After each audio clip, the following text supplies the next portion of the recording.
Olá pessoal, meus amigos, meus alunos do quinto ano do Unisal, Estou aqui de volta, professor Luiz Flávio, dando continuidade à nossa matéria. Na última aula nós começamos a tratar a classificação das constituições e eu passei para vocês as constituições, as classificações mais importantes, no sentido de serem aquelas que mais são pedidas nos concursos públicos e sobretudo nos exames da OAB, Tanto que eu utilizei nas questões para fixação duas questões de OAB para que nós pudéssemos depois trabalhar na videoconferência. Hoje, pessoal, eu vou dar continuidade nessa aula, nesse vídeo, nessa primeira aula, a classificação das constituições, com outras constituições importantes.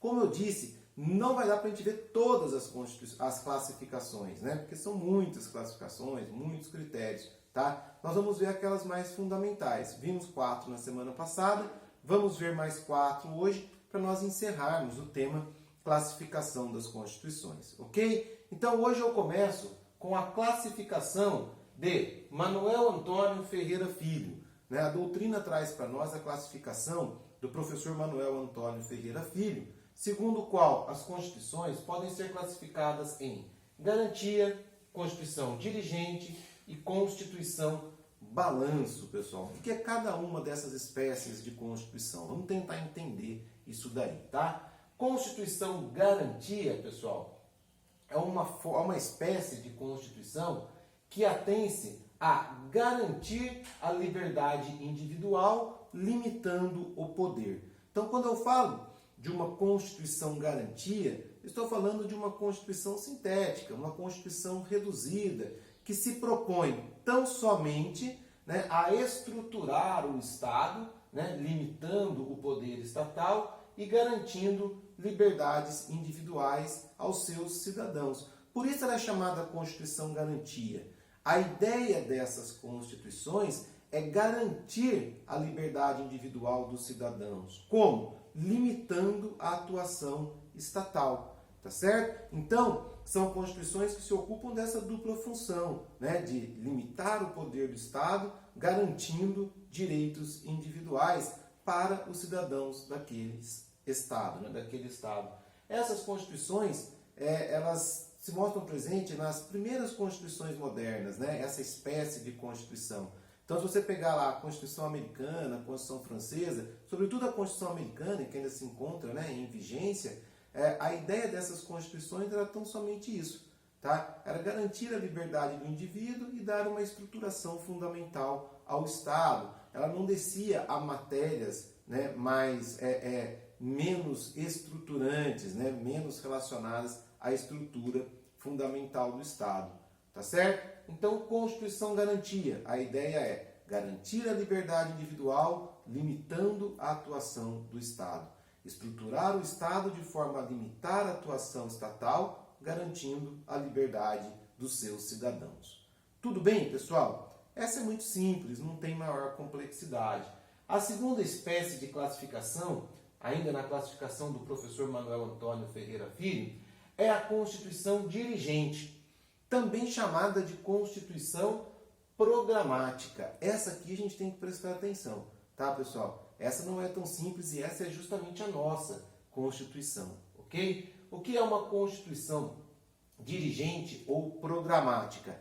É aquela Constituição que não se limita apenas a garantir a liberdade individual. Ela vai além, ela tem uma proposta mais ousada. Ela apresenta, pessoal, um projeto de Estado, um programa para dirigir a evolução política do Estado.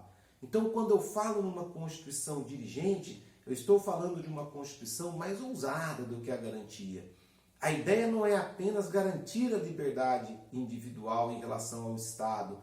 A ideia é um projeto futuro do Estado, É um projeto futuro de Estado a ser alcançado paulatinamente, ao longo do tempo, tá? O que caracteriza essas constituições dirigentes ou programáticas é justamente a superabundância de normas programáticas. Nós vamos estudar isso no segundo vídeo dessa nossa aula, tá? O que são essas normas programáticas? são normas que estabelecem programas estatais futuros nas mais diversas áreas. Então nós vamos ver na próxima aula que a nossa Constituição ela tem essa característica, ela tem essa superabundância de normas programáticas, né? Normas que projetam o Estado brasileiro, que traçam diretrizes para o Estado brasileiro a serem alcançadas ao longo do tempo. Se você olhar a nossa Constituição, sobretudo lá no finalzinho, parte de saúde, educação, previdência social, né? Todos esses aspectos da Constituição possuem conteúdo programático. As normas não disciplinam propriamente a saúde. Quem vai fazer isso é a Lei Orgânica da Saúde, infraconstitucional. Mas ela dá um projeto, uma diretriz, os princípios fundamentais que vão nortear o Estado brasileiro ao longo do tempo na consecução dos seus programas de saúde. Ok? Então, Constituição dirigente ou programática é uma Constituição que traz um programa de Estado, que projeta um Estado futuro, que ousa lançar um programa futuro para o Estado. Como ela faz isso? Através de normas programáticas, tá? Exemplos, né? Artigos aqui 196, 205, 215 da nossa Constituição de 88. Tudo norma programática, tudo norma que projeta a atuação futura do Estado brasileiro, né? Um programa de atuação futura do Estado brasileiro em diversas áreas. E por fim a Constituição Balanço. A Constituição Balanço, pessoal, ela é um pouco diferente da Constituição dirigente. Por quê? Porque ela se atém ao estágio atual de desenvolvimento do Estado.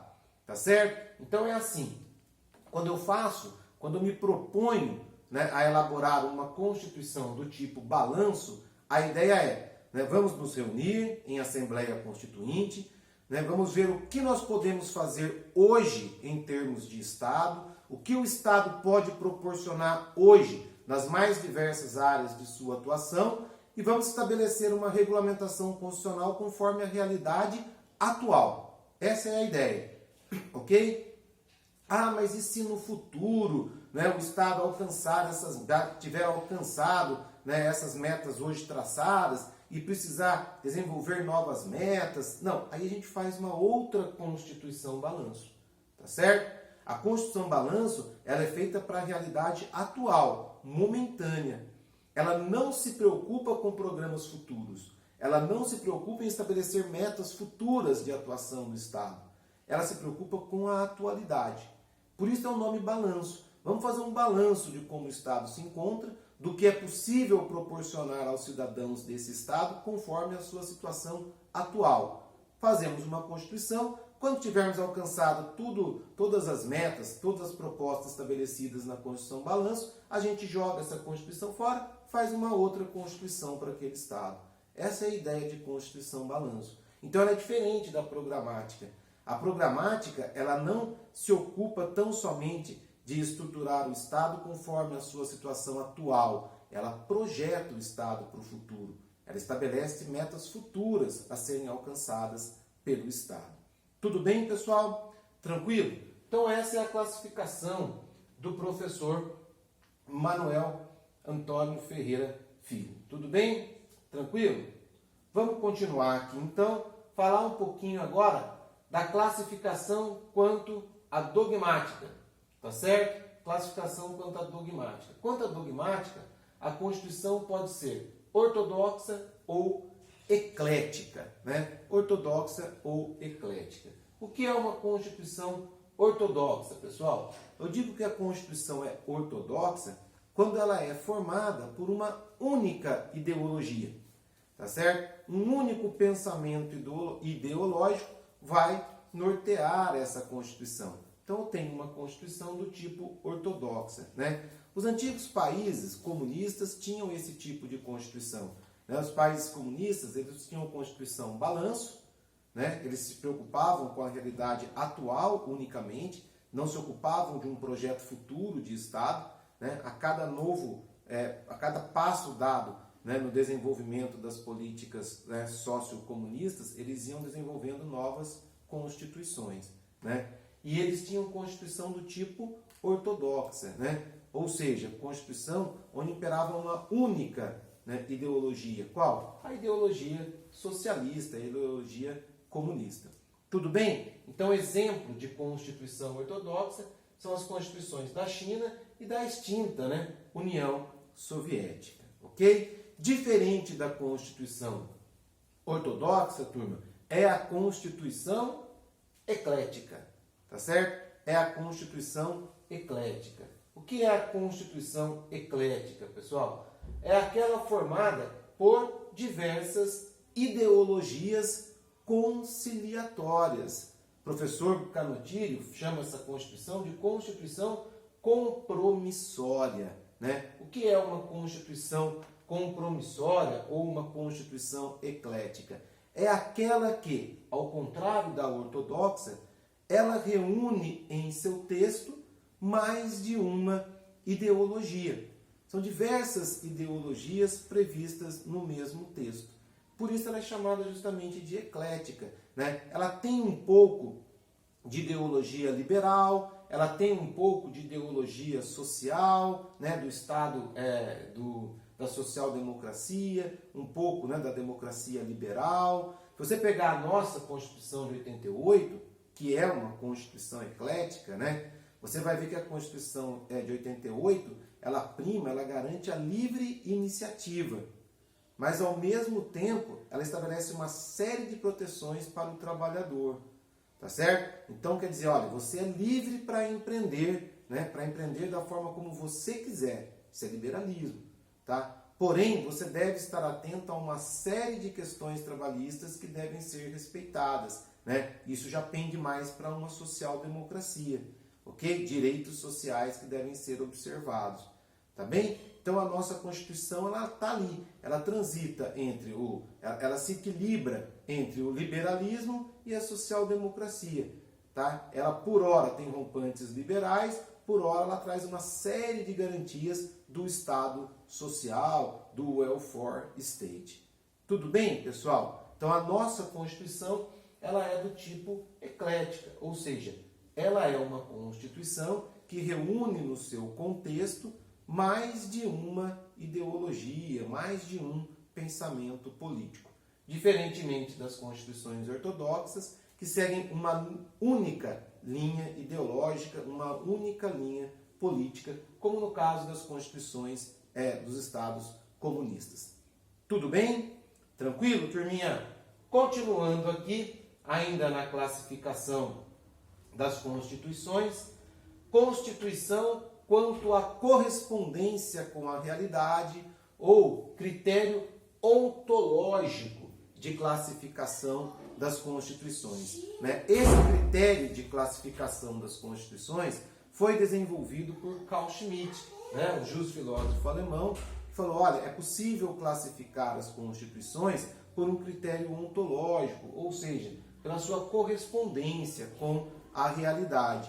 E nesse ponto ele identificou 3 espécies de Constituição: a Constituição normativa, a Constituição nominalista e a Constituição semântica, né? Vamos tentar entender, não é complicado, né? Os nomes parecem, né? Dão a entender que parece algo complicado, mas não é, turminha.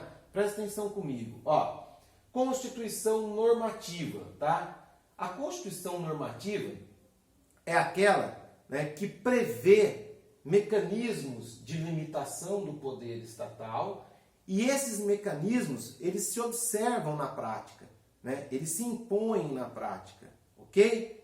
Então, quando eu falo de uma Constituição normativa, eu estou falando de uma Constituição que prevê mecanismos, tá, de limitação do poder estatal, e que esses mecanismos, de fato, se impõem na prática, ok? Mecanismos de limitação do poder estatal, a tripartição dos poderes, né? O processo de impeachment dos presidentes, a renovação do poder através de eleições periódicas, tudo isso está ligado à limitação do poder estatal. A nossa Constituição de 88, né, ela tem essa característica, ela é uma Constituição normativa, tá certo? Ela prevê mecanismos de limitação do poder do Estado, e esses mecanismos se impõem na prática, se observam de fato na prática, né? Nós temos eleições regulares, nós temos um relativo equilíbrio entre os poderes estatais, né? Nós, na nossa história recente, já observamos 2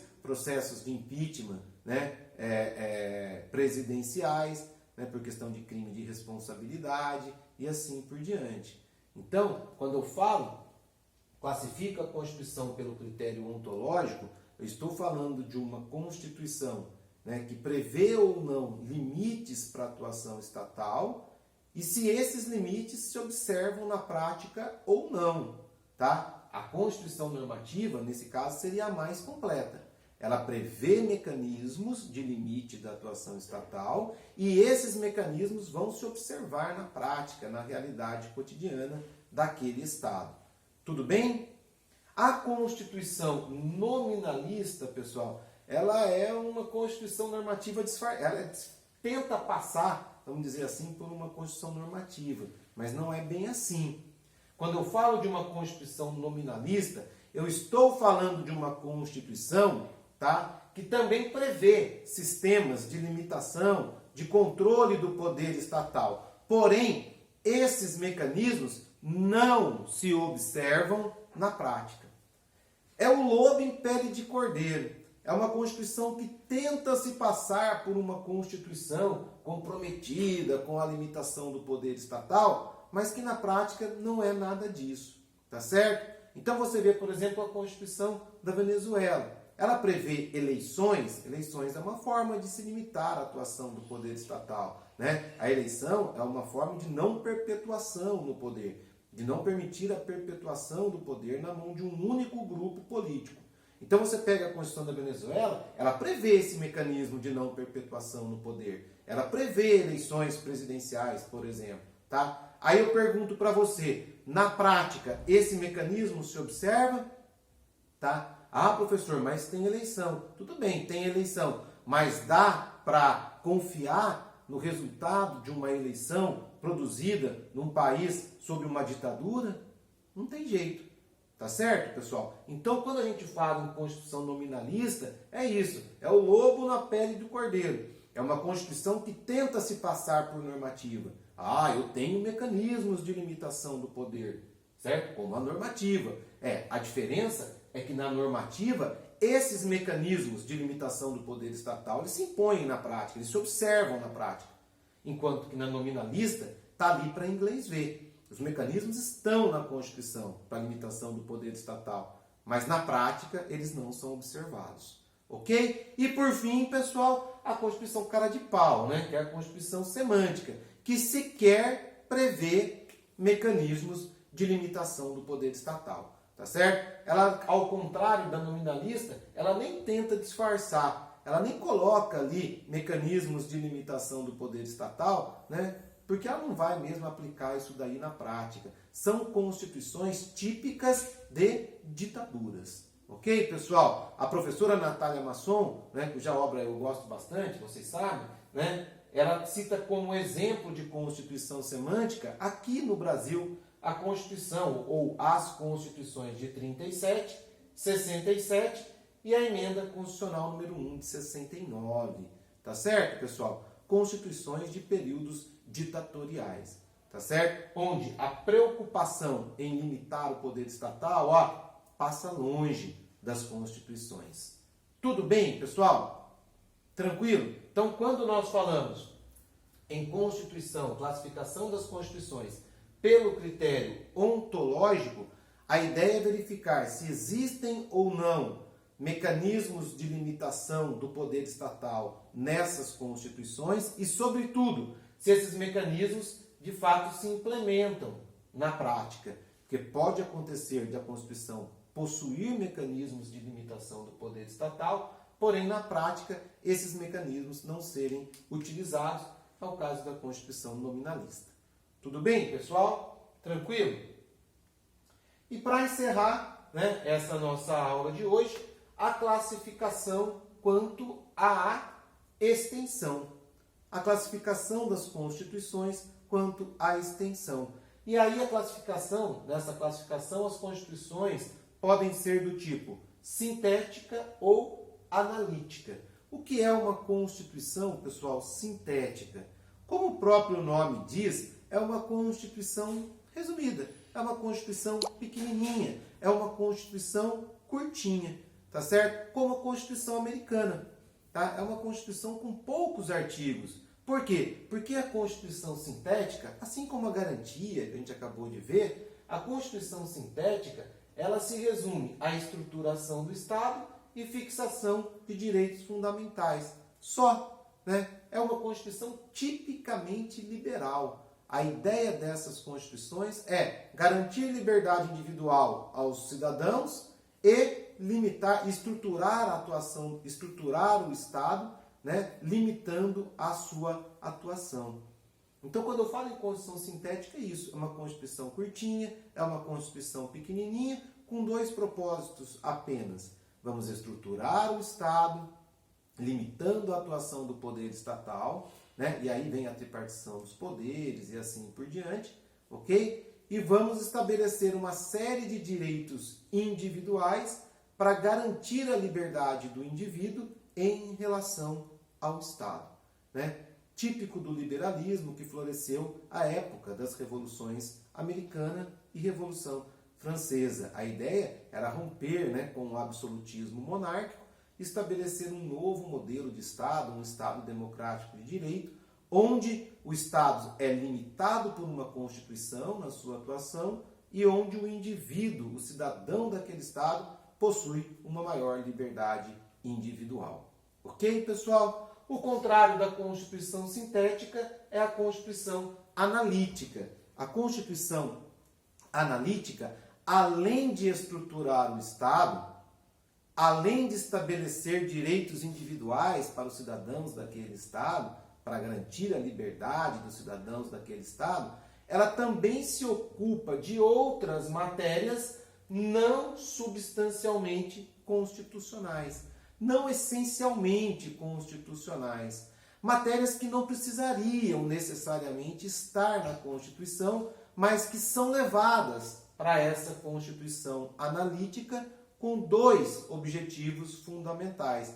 Primeiro, dar maior estabilidade a essas matérias, tá? Segundo, garantir maior proteção social aos indivíduos, através do estabelecimento de normas programáticas, né? Normas que estabelecem programas futuros. Então, essa é a ideia da Constituição analítica.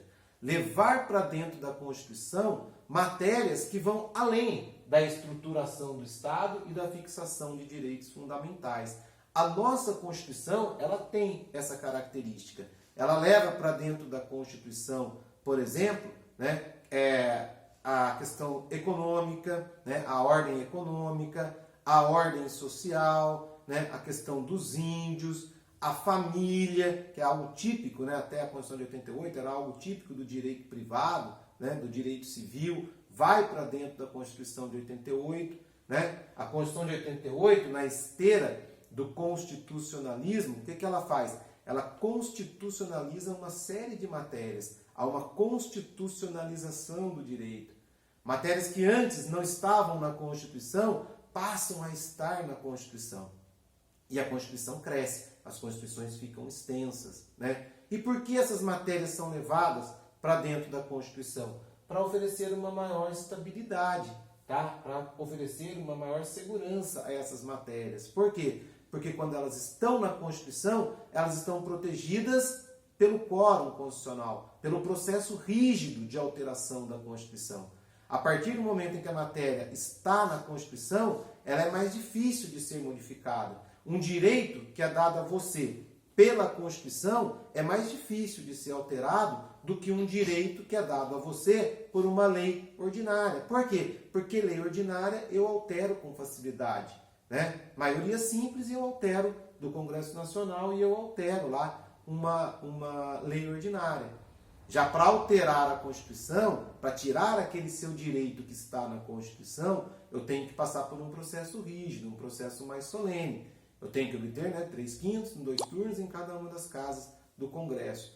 Por isso, pessoal, só para ter uma ideia, a reforma trabalhista promovida pelo Temer foi muito fácil de ser aprovada, porque ela estava no nível da legislação ordinária. Já a reforma previdenciária foi difícil de ser aprovada. Por quê? Porque teve que mexer na Constituição, né? Onde os direitos têm uma maior estabilidade, por conta do processo rígido de alteração da Constituição, né? E a segunda proposta da Constituição Analítica, ao trazer matérias novas para a Constituição, é dar maior proteção social ao indivíduo, colocando na Constituição uma série de programas futuros a serem seguidos pelo Estado, né? A gente fica certo de que na saúde, na educação, né, na assistência social, o Estado está comprometido, desde a edição da Constituição, ao cumprimento de uma programação pré-estabelecida.